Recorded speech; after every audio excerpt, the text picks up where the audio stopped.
नमस्कार, मैं शालिनी यादव वाराणसी से पूर्व लोकसभा प्रत्याशी हूँ and I am a social worker. और दूसरा केरला स्टोरी, इन दोनों पर आप क्या सोचती हैं? देखिए, जो जंतर मंतर पे जो धरना महिलाओं का चल रहा है वो एक बड़ा सेंसिटिव और एक बड़ा ही इम्पॉर्टेंट इशू है। महिलाएं उसमें इन्वॉल्व हैं और वो महिलाएं हैं जिन्होंने खेल की दुनिया में बहुत अच्छी उपलब्धि की है, देश का नाम रोशन किया है।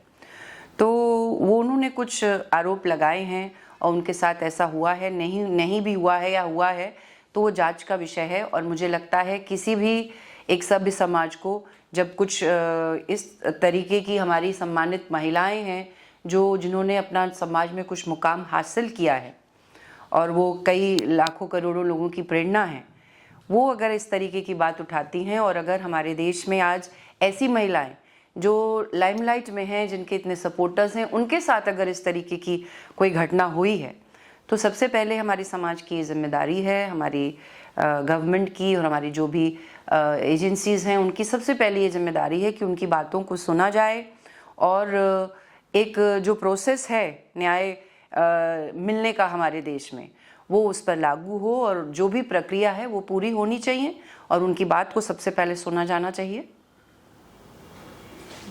केरला स्टोरी,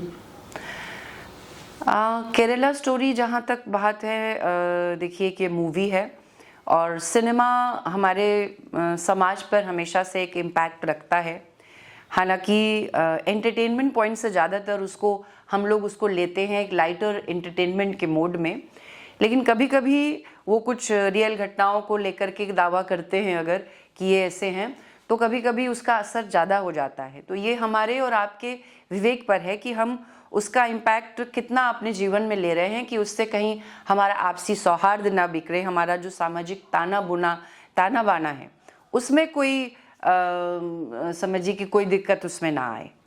तो ये मुझे लगता है कि ये इंडिविजुअल की चॉइस है किसी फिल्म को देखना ना देखना।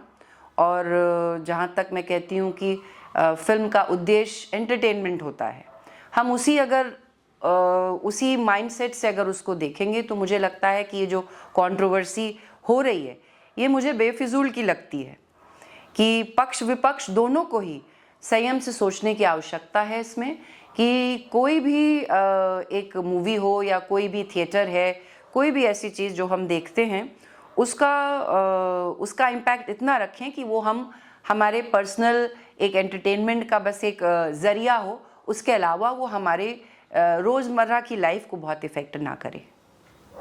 आसान है, मेंटल एबिलिटी उनकी कम आकी जाती है ऐसे। देखिए, मुझे लगता है ये एक राजनीतिक एजेंडा है ये, और इसे राजनीति की तरह से इस्तेमाल किया जाता है जहां महिलाओं को सॉफ्ट टारगेट बनाया गया है। अगर महिला पढ़ी, आज से अगर आप 30 साल 40 साल पहले की अगर बात करें जब महिलाओं में एजुकेशन की कमी थी और ज़्यादातर ग्रामीण क्षेत्र की कहें और आप शहरों में भी अगर जो पढ़ी लिखी नहीं थी, जिन्हें एक्सपोजर नहीं मिला था, जैसे कि आप जानते हैं कि पहले हमारे यहाँ कम पढ़ती थी लड़कियाँ, थोड़े में ही पढ़ के बस मैट्रिक किया, इंटर किया, शादी हो गई, कम पढ़ती। लेकिन आज ऐसा नहीं है। आज आप देखेंगे कि सभी बहुत ज़्यादा अवेयर है। आज की जो जनरेशन है वो उसको एक्सपोजर इतना मिला हुआ है, वो बहुत अवेयर है और वो इतना, मुझे लगता है कि इतना उसमें इंटेलेक्ट है उसका कि वो सही गलत का फैसला कर सके।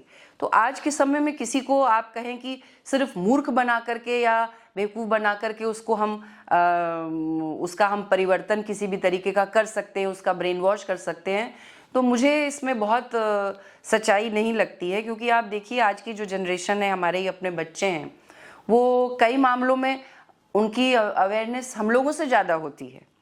तो गलतियां हो सकती हैं, लेकिन ये कहना कि एक मास को बहुत ज़्यादा आप ब्रेन वॉश कर सकते हैं ऐसे करके और ऐसे काम कर सकते हैं, आज के समय में हो भी सकते हैं। लेकिन जो आज का वर्तमान परिवेश है, मुझे लगता है ये एजेंडा ज़्यादा है, इसमें एक हाइप ज़्यादा बनाई गई है और महिलाओं को अगर ऐसे कहा जा रहा है तो सब मैं आपसे कहूँ कि आज की महिलाएं देखिए हर क्षेत्र में अपना वो झंडा गाड़ रही हैं, हर क्षेत्र में वो घर भी संभाल रही हैं और अपनी बाहर की भी जिम्मेदारी अपनी संभाल रही हैं। तो मुझे लगता है कि आज के समय में ऐसा अगर ये इस तरीके की बात कही जाए कि हाँ उनमें इंटेलेक्ट कम है, उनको अच्छे से बहलाए फुसलाया जा सकता है, तो आज के समय में ये उतना अप्लाई नहीं होता है। दोनों मुद्दों को सॉल्व करने का आपके पास क्या तरीका होता है, आप क्या सुझाव देती हैं? देखिए लड़ाई तो देखिए वही होती है हमारी जब हम विपक्ष में होते हैं। राजनीति में आने का उद्देश्य जो है वो समाज की सेवा करना है। और मेरे परिवार की लेगेसी, जो मेरे पिता बाबूजी थे, जो उनका 40 साल का जो करियर रहा वो पूरा ही समाज को समर्पित रहा है। और उसी लाइन को लेकर के मैंने भी राजनीति में एंट्री की और उसी को लेकर के आगे चल रही हूँ। तो समाज की सेवा कुछ कर सके हम, यही उद्देश्य लेकर के हम राजनीति में आए हैं। और जो भी दिक्कतें आज आप देखते हैं, जो वर्तमान में जो सोसाइटी है हमारी जो फेस कर रही है, उसके लिए आवाज़ उठाना और जो उनका हक हकूक नहीं मिल रहा है उसको दिलाने का प्रयास करना, एक विपक्ष की तरह, जैसे हम विपक्ष में तो है, एक विपक्ष की तरह उनकी एक सीमा है जिसमें रह करके हम बातों को उठा सकते हैं, जागरूक कर सकते हैं। लेकिन उनको राहत दिलाने का कार्य तभी हो सकता है जब आपके पास सत्ता हो। तो इसीलिए देखिए उद्देश्य राजनीति का हो जाता है कि फिर अगर हमें अपने लोगों को, अपने सपोर्टर्स को, आम जनता को अगर उसको राहत देनी है, उसे लाभ देना है, तो हमें सत्ता चाहिए। तो इसीलिए सत्ता, आपको एक अल्टीमेट गोल आपका सत्ता पाना होता है, क्योंकि फिर हम उससे अपने लोगों की मदद कर पाते हैं। क्या उनकी ज़रूरत है जो हमने जाना है, उनके बीच में जा कर के। विपक्ष में जब आप रहते हैं तो आप उनके बीच में रह कर के, आपकी जिम्मेदारी होती है उनकी चीज़ों को, उनकी दिक्कतों को जानना और उसे एड्रेस करना, उसको पूरा करवाना। लेकिन जब आप सत्ता पाते हैं तो सत्ता में हमारी जिम्मेदारी हो जाती है कि जो हमने अपनी जानकारी उनके माध्यम, उनके बीच में रह करके वो जानकारी हासिल कर ली है, अब उसको डिलीवर करें उन चीज़ों से जो सबसे ज़्यादा समाज के विकास के लिए हैं, महिलाओं के लिए हैं, या इन जनरल सभी के लिए, एक जनता, हमारी जो जनता है, नागरिक हैं, उनके लिए जो भी भले वाली योजनाएं हैं, जो भी उनके लिए हम कर सकते हैं, वो सत्ता पक्ष में रह करके कर सकते हैं। तो ये टाइम फ्रेम होता है, जब आप विपक्ष में होते हैं तो आप एक दूसरे रोल में होते हैं, और जब आपको सत्ता मिलती है तो फिर आप एक दूसरे रोल में देखे जाते हैं और आपके काम की एक रिपोर्ट कार्ड बनती है कि आपने क्या किया, नहीं किया असल में। डेफिनेटली हमारे संविधान ने ये सारे प्रावधान दिए हुए हैं, लेकिन दिक्कत है कि आजकल ज़्यादातर जो है जब सत्ता आती है तो वो थोड़ा सा अहंकार आता है साथ में, और थोड़ी तानाशाही आती है, किसी को भी मिलती है जब उसकी अनदेखी की जाती है तो कहीं ना कहीं हमारा संविधान जो है वो कॉम्प्रोमाइज़ होता है। वरना हमारा संविधान जो दिया बना है वो, अगर हम उससे हमारा देश चलेगा तो निश्चित रूप से जो प्रगति हमारा इन 70 सालों में हमारा देश करते हुए आज यहाँ तक आया है, वो आगे भी उससे तेज़ी से बढ़ेगा। और आपसी सौहार्द और सब चीज़ों को, सारी चीज़ों को मिला करके जो हमारा संविधान बना है उसके अनुसार अगर हम चलेंगे तो विकास भी होगा, और जो आम लोग, हमारे जो समाज में लोग जो कुछ पीछे छूट गए हैं, जिनके लिए संविधान ने विशेष प्रावधान किया गया है, वो भी हमारे साथ आगे बढ़ सकेंगे। एक लंबे समय से संसद में महिला आरक्षण बिल पेंडिंग है, इस पर आप क्या सोचते हैं? हाँ, डेफिनेटली होना चाहिए। यहाँ राजनीति में आप देखिए जो संघर्ष है वो महिलाओं का दुगना हो जाता है, क्योंकि वो घर बार के साथ साथ ही जैसे अन्य काम संभालती हैं, उस राजनीति भी अपने घर बार संभाल के करती हैं। और यहाँ पर ये एक माना जाता है कि उनको कि जो स्पेस है उनको हासिल खुद अपने से हथियानी है, वो कोई उन्हें देने के लिए तैयार नहीं है वो स्पेस। वो माना जाता है कि नहीं, आप राजनीति के लिए नहीं है, आप जो है, शायद इसीलिए और भी ज़रूरत समझी गई है कि आप देखिए जो पंचायती सिस्टम जो बना, पंचायत में जो रिजर्वेशन की शुरुआत की गई, वो इसीलिए की गई कि महिलाएं अपने जो उनकी स्थिति है, जिसमें जो उनके इश्यूज़ हैं, आज आप देख रहे हैं जैसे जंतर मंतर वाला, आज के समय में भी जंतर मंतर जैसा इशू आज 17-18 दिन से उन महिलाओं को वहाँ पर धरना देना पड़ रहा है, जबकि आज हम कहते हैं कि हम 20वीं-21वीं सदी में आ गए हैं। लेकिन आज भी देखिए इतने दिनों तक वो अच्छी जानी मानी घेर महिलाएं हैं, लेकिन उनको आज भी धरना देना पड़ रहा है। और भी जब कोर्ट इंटरवीन कर रहा है तो कार्रवाई शुरू हो रही है अब। तो कहीं ना कहीं ये ज़रूरत इसीलिए पड़ी कि जब तक महिलाएं, अगर उनको अपने इश्यूज़ हैं, उनके जो भी हैं, महिलाएं आगे आके स्वयं अपनी लड़ाई नहीं लड़ेंगी, तब तक वो हक उनको नहीं मिलेगा उतना। और शायद इसीलिए देखिए वो रिजर्वेशन की चीज़ शुरू की गई जब, तब से महिलाओं ने देखिए राजनीति में उनका बढ़ना, उनका रोल उनका बढ़ा। और आप देखिए ग्रामीण महिलाएं जो हैं उनको दिया गया। आज भी देखिए जो रिजर्वेशन है उसी के चलते आज महिलाएं हैं जो आज राजनीति में उनका आना संभव हुआ है। क्योंकि अगर ये रिजर्वेशन ना हो तो वो पुरुष, समझ लीजिए घर का पुरुष, आपको कभी भी वो खुद ही लड़ाई करेगा, वो आपको निकलने नहीं देगा उसमें। तो ये सब चीज़ें जो की गई हैं वो महिलाओं को उनके हक को लेकर के उनको उनकी जो वो मिले, उनकी राइट्स हैं उनको मिले, इसीलिए किए गए हैं ये प्रावधान। और आरक्षण की जो आपने बात की कि जो 33% का जो बिल पेंडिंग है, कई सरकारें आई गई लेकिन वो देखिए वैसे ही पेंडिंग पड़ा है कहीं। बाकी तो बिल्स जो हैं बहुत ज़रूरी करके आप देखिए बिना सुनवाई के ही, बिना उस पर डिबेट किए करे ही वो पास हो जा रहे हैं। लेकिन महिला बिल है तो उसके लिए देखिए सारे कंफर्टेबल हैं, आराम से वो पेंडिंग ही चल रहा है, क्योंकि उसके लिए कोई लड़ाई नहीं लड़ रहा है। जिस तरीके की लड़ाई उसके लिए खुल के होनी चाहिए, अडानी की बात होगी, दुनिया भर की बात होगी, राफेल की बात होगी, लेकिन उसी टेम्परामेंट से इसकी बात क्यों नहीं हो रही है? तो क्या नहीं मिलेगा आपको? तो वो लड़ाई सबको मिलजुल करके लड़नी होगी, समाज को भी और राजनीतिक जो हमारे फ्रंट्स हैं उनको भी, सब लड़ेंगे मिल करके। जब उसको मांगेंगे तो वो भी मिलेगा आपको। तो कहीं ना कहीं इच्छा शक्ति की कमी है लोगों को, लोग उसको एक आराम से एक इजी मोड में डाल करके चल रहे हैं सभी लोग, इसलिए वो पेंडिंग पड़ा है। मुझे लगता वो होगा तो एक बड़ा रिवोल्यूशन होगा कि फिर शायद हमारी जो महिलाएं जो आज धरना दे रही हैं उनको इस तरीके से शायद इतना समय ना लगे न्याय मिलने में।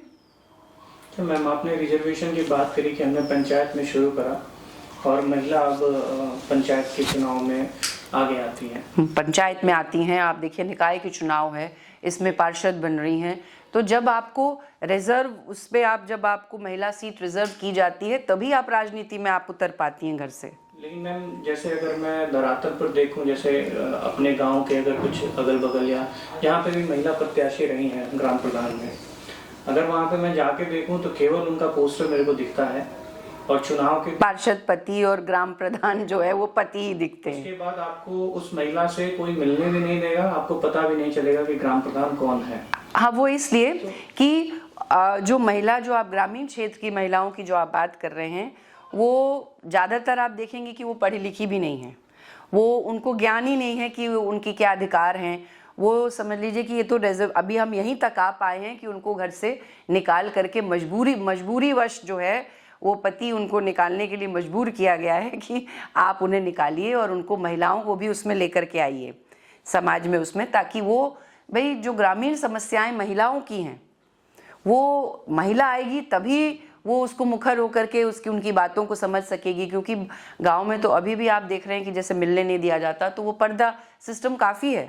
तो जब तक महिलाएं नहीं जाएंगी तो वो उनकी समस्याएं कैसे जानेंगी? तो और भी ज़रूरी है वहाँ पे कि महिलाओं का चुनना। तो लेकिन जो आपने बात कही कि ठीक है, वो भी तभी होगा कि वो शिक्षा उस चीज़ को दूर करेगी। जब सब शिक्षित होंगे तो महिला अगर वो प्रेजेंटेबल होगी तो डेफिनेटली उसका पति भी उसको आगे करेगा। क्योंकि आगे भी अगर जब लड़ना होगा तो जब किसी और जो विपक्षी है उसकी अगर वो शिक्षित होगी तो डेफिनेटली वो गेन कर जाएगी उससे ज़्यादा। तो कहीं ना कहीं शिक्षा जो है वो ये जो आप कमी देख रहे हैं, अब ठीक है, कम से कम उनको मौका तो मिल रहा है। अब अभी पीछे से ही मान लीजिए पति ही कर रहा है, लेकिन साइन तो उन्हीं का लगेगा, नाम तो उन्हीं का जाएगा और सदन चलेगी तो जाना तो उन्हीं को पड़ेगा। तो वो बात तो ठीक है, लेकिन कम से कम हम इतने तक आए हैं। लेकिन अब जब शिक्षित होंगी अगर महिलाएं, इसीलिए बहुत ज़रूरी है कि शिक्षा जो है वो सबसे ज़्यादा ज़रूरी है। महिलाएं शिक्षित जब होंगी तो वो प्रेजेंटेबल होंगी और फिर वो आकर के अपनी चीज़ों को संभालने लायक भी होंगी। इंस्टेड की अगर लड़की 80% स्कोर कर रही है, अभी भी हमारे दिमाग में वही मानसिकता है कि 12th हो गया, कहीं से ग्रेजुएशन कराओ और इसको शादी कर दी जाए। तो इसका समाधान आपको क्या लगता है? कि मुझे इसका देखिए समाधान इसका तो यही है कि आर्थिक स्थिति, जहाँ आर्थिक स्थिति ठीक होगी, देखिए वहाँ अब आज में वो चेंज भी आया है, जो मैं देख रही हूँ कि अब बच्चियाँ सब पढ़ रही हैं। और ठीक है, वो बहुत किसी महंगी कोचिंग में नहीं डाली जा सकती, लेकिन उनके पास फिर अपने जो विकल्प है वो उसी में खोज करके अपने को जो उसका हुनर है उसका उसी में, क्योंकि आज के समय में नई टेक्नोलॉजी में देखिए ज़रूरी नहीं है कि आप बस कोई टेक्निकल वो लेते हैं, कोई क्वालिफिकेशन तो ही आप काम कर सकते हैं। आज के समय में देखिए महिलाओं के लिए वर्क फ्रॉम होम भी एक बहुत बड़ा ऑप्शन है। आजकल आप देखिए वो खाने की वो बात हो, चाहे कोई भी प्रोडक्ट बना रही हैं, कढ़ाई सिलाई, जो भी उनका हुनर है जो वो कर रही हैं, वो आज होम से भी, क्योंकि एक प्लेटफॉर्म जो एक इंटरनेट का जो एक प्लेटफॉर्म मिला है उसने आज हुनर को आपके सेलेबल बना दिया है। तो एक वो भी अपॉर्चुनिटीज़ हैं अब उनके पास, जिसमें देखिए वो अब एक्सप्लोर कर रही हैं। महिलाओं के साथ ये भी है कि देखिए चाहे वो क्वालिफिकेशन कितनी भी कर ले, लेकिन जब वो गृहस्थ जीवन में आती है और जब बच्चे होते हैं उसके, तो उसको देखिए अपने आप 8-10 साल का उसे एक ब्रेक लेना ही पड़ता है। तो वो ब्रेक का समय, और कई बार है कि महिलाएं बाहर नहीं जा सकती, घर की जिम्मेदारी है, घर में बुजुर्ग हैं या बच्चे हैं, तो अब उनके लिए एक अच्छी अपॉर्चुनिटी है जो ये नई टेक्नोलॉजी अब आप देख रहे हैं कि वो घर से भी कार्य कर सकती हैं। घर भी देखें, जैसे कोविड ने हमें सिखाया कि वर्क फ्रॉम होम जो कल्चर है, और वो इतना पॉपुलर हो गया। अब आप देखिए कि अब अभी तक आधे से ज़्यादा लोग जो है अभी कंपनीज वो वर्क फ्रॉम होम ही चला रही हैं, क्योंकि उससे देख रहे हैं कि क्वालिटी में उनको आउटपुट है उसमें कुछ कमी नहीं मिल रही है, तो बल्कि उनकी कॉस्ट कटिंग हो रही है। और तो वो कल्चर एक नया था चल रहा है, तो ये इसको मुझे लगता है कि एक अच्छा ऑप्शन अब है कि जहाँ महिलाएं सोचें, अगर ऐसा है, पेरेंट्स देखिए कोई भी तभी इस तरीके की चीज़ करता है अगर वो समर्थ है, तो वो अपने दोनों बच्चों को करेगा। लेकिन अगर वो समर्थ नहीं है तो वो ये सोचेगा कि भाई लड़के को घर चलाना है, वो हेड ऑफ द फैमिली वो लड़का रहेगा, तो उसका रोजगार उसके पास होना ज़्यादा ज़रूरी है। तो परिवार अपनी आर्थिक स्थिति और अपनी सामाजिक स्थिति के अनुसार इन चीज़ों को सोचता है, लेकिन अगर उसकी स्थिति अच्छी होगी तो वो डेफिनेटली आज के समय में इतना भी चेंज मैं देखती हूँ कि अब लड़के लड़की में लोग फ़र्क भी नहीं करते हैं। पॉलिटिक्स में महिलाओं के लिए कितना आसान होता है, इस पर आपका व्यक्तिगत अनुभव कैसा रहा? मैंने कहा बहुत टफ होता है। एज अ महिला मैं कहूँगी कि राजनीति में हमारे लिए डबल चैलेंज है, और हमको अपना हक जो है वो कोई देने के लिए तैयार नहीं है, वो हमें छीनना पड़ेगा। और महिलाएं बहुत सॉफ्ट टारगेट होती हैं, और उसमें सबसे बड़ी जो आप एक चीज़ देखते हैं कि कैरेक्टर असैसिनेशन, वो बड़ा आसान होता है किसी भी महिला के लिए बोल देना। जब भी कोई कंट्रोवर्सी होगी या आप देखेंगे कोई बहस होगी, कुछ होगा, तो सबसे पहले महिलाएं बहुत सॉफ्ट टारगेट हैं। तो ये स्थिति तभी बदलेगी जब आप और भागीदारी अपनी लेंगी और अपने को और मजबूत बनाएंगी, राजनीतिक रूप से अपना हक, अपने दावे को आप प्रस्तुत करेंगे, आप तभी आपकी ये स्थिति भी बदलेगी। तो इस पूरे सेशन से अलग आपके हिसाब से महिलाओं की कोई एक ऐसी समस्या है जिसमें आप सुधार चाहती हैं? सबसे पहले तो मैंने वही जो अभी आपने कहा कि देखिए महिलाएं उनको शिक्षित होना सबसे जो प्राइम है कि उनको शिक्षा बहुत ज़रूरी है, और ऐसी शिक्षा जिसको वो अपने पैरों पर खड़े होने का साधन बना सकें। इस तरीके की ऐसी शिक्षा, ऐसा हुनर उनके पास होना चाहिए। हर लड़की, हर महिला को वो मिलना चाहिए कि कल को कोई इफ़ बट हो, परिवार में कोई संकट आए, या आपस में जैसे होता है कि पति पत्नी की नहीं बनी, तो कल को वो अपने बच्चे को या अपने लिए अपने पैरों पर खड़े होने लायक हो। तो सबसे ज़्यादा आवश्यक है उसकी शिक्षा, और ऐसी शिक्षा की व्यवस्था जो उसको अपने पैरों पर खड़ा कर सके।